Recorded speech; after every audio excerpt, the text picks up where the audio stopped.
Hai semua, perkenalkan saya Rosita Permatahati, mahasiswi Psikologi Universitas Proklamasi 45 Yogyakarta.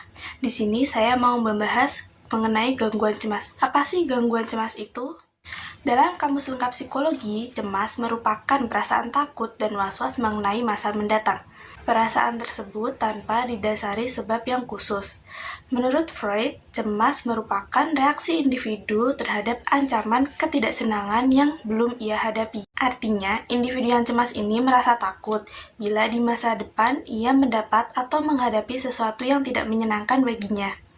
Perasaan ketidaksenangan tersebut membuat penderita menjadi gelisah dalam menghadapi hidupnya.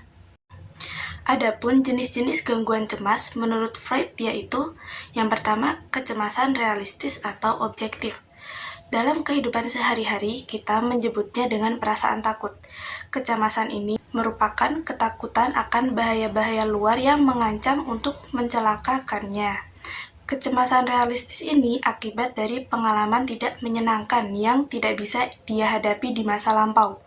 Misalnya, A di masa lampau mendapat kekerasan ayahnya, maka ia akan selalu cemas jika berhadapan dengan seseorang yang seusia dengan ayahnya. Jenis yang kedua yaitu kecemasan neurotis. Kecemasan neurotis muncul akibat ketakutan terkena hukuman yang disebabkan perilaku impulsif.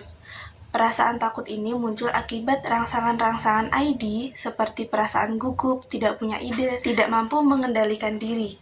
Maka pada saat itu, seseorang mengalami kecemasan neurotis. Kecemasan ini bisa juga disebut sebagai perasaan gugup seseorang saat menghadapi situasi tertentu. Yang ketiga, kecemasan moral.